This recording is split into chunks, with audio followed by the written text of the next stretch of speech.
Hey, hello everyone, I'm David Guerrero and welcome back to another video here on Many Ways Films.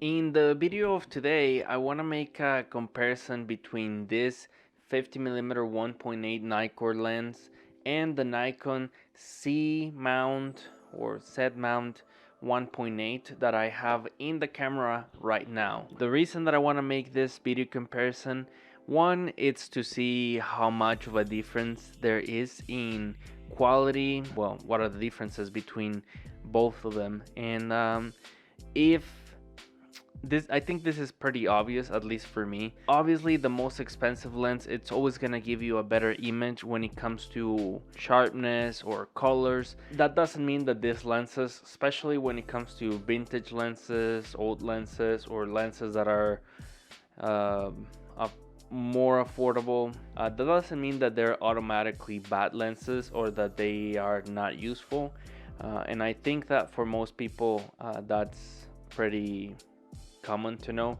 But when you're learning photography or when you're wanting to make videos, you're thinking that the best is what you should be using, and that's not something that I agree entirely with.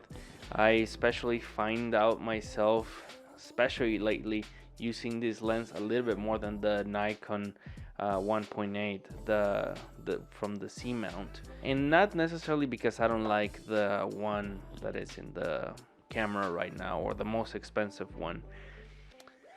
Lately, I've been doing film, 35mm film photography. If you haven't seen my video on why I started doing film photography, go watch it. It's one of my favorite videos I made in a long time. So this is the lens that I have in my 35mm camera most of the time, especially because when I got my film camera, I just wanted to get something really cheap, and the camera and the lens were both really cheap. And I like how the pictures were looking with this lens, so I wanted to see how it would look with this camera. I already have the adapter, as you can see, and it's not an electronic adapter, so I'm not able to use any type of autofocus or have any control on the aperture with the camera. It's all manual. So you're gonna be controlling everything manually with your hands. One of the reasons that I like this lens a lot is because it's pretty sharp in the center and then it's pretty soft on the edges. Pretty much everywhere in the lens is soft, but in the center is really sharp, especially if you're doing a 1.8 aperture. I think the sharpest is when you have it like a 5.6, maybe even an aperture of 8. It's really good, but if you go higher or lower than that, it's not gonna look as good.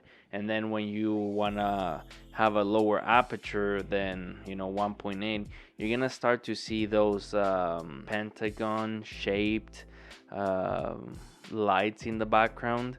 And with the C mount lens, I don't really see any shapes, and if there's any, it's not really noticeable, or you won't really notice. And it's just a really clean lens. Anything that comes out of this lens is really good. You have a really nice image, really nice colors. It's my lens to go when I'm doing weddings. It's the one that I have in my camera all the time, and if I'm taking pictures of a big group, I sometimes find myself using the 28mm just because it's really good for that. But we're not gonna talk about that lens on this video, only this two. And I want to tell you right away, I will definitely recommend using this lens. I wouldn't even make this video if I thought this lens was trash. Why would I compare these two lenses? I already know what the differences are between these two. I know that the Nikon Z, the most expensive one, the one that it's in the camera right now, is gonna look so good all of the time. It doesn't matter what time of day it is or what you're shooting. If it's video or pictures, it's just gonna look it's just gonna look so good. And with this lens, it's kind of a mix. I really enjoy the lens. Again, I recommend it. I like the images that it produces. But it's a pretty plasticky lens. I mean, I think everything on this lens is made out of plastic. And yeah, as you can see, with without the adapter, this lens is really small. I think the adapter is pretty much the same size of the lens. So if you are shooting, in a Nikon Z system, I think if you can, if you have this lens around, if a friend has it around, or if you see it on the marketplace on a store for less than $100, I think that this is a really nice lens to play with.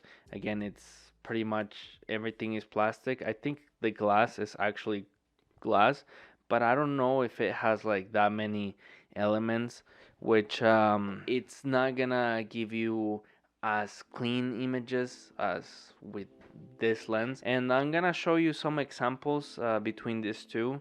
You probably have seen already a few throughout this video, but I want to show you how it looks in this same setting. So I'm just gonna go ahead and put this lens on. Like I said, this is a manual lens, so you're gonna have to focus manually. If your camera has some type of autofocus, especially if you're using a Nikon DSLR, you're gonna be able to do autofocus. When it comes to video, I don't think it's gonna be really good. I think some Nikon cameras, still some DSLRs have some good autofocus. It's definitely not a great autofocus, at least not as good as a Nikon Z system. But if you have a Nikon Z system and you wanna play with this lens, the adapter itself, it's pretty cheap, and the lens too.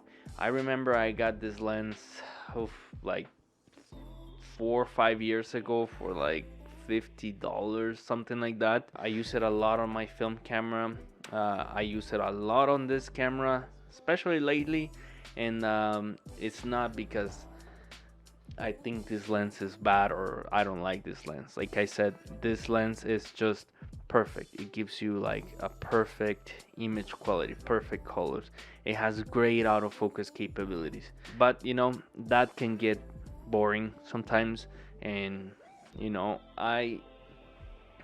someone said this not too long ago on a video, but I don't remember the name of the guy. Sometimes people like you and me that are making videos or doing photography, it's hard to explain to someone why you don't want to have the cleanest image or the most perfect image. At least for me, I just like to take the videos or the pictures that I feel like in the moment, or that are gonna transmit the emotion that I'm trying to tell. I don't know if that will make sense for a lot of people, but if it does, please let me know down here. And that's it for the video of today. I wanted to keep it pretty short. I think that there is a moment for each lens. It doesn't matter if it's the same focal length. If you have different variations on the same focal length, even if it's from different brands, I recommend to try them out.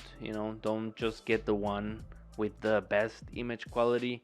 You're gonna be surprised on how interesting results you can get with cheap lenses, especially with vintage lenses, because the only reason that they're cheap is because they're old and they don't have the newest technologies, but in their time they were really expensive lenses. Thanks again for watching. Don't forget to subscribe. Leave me a comment if you have any question, and I'll see you on the next video. See ya. Bye.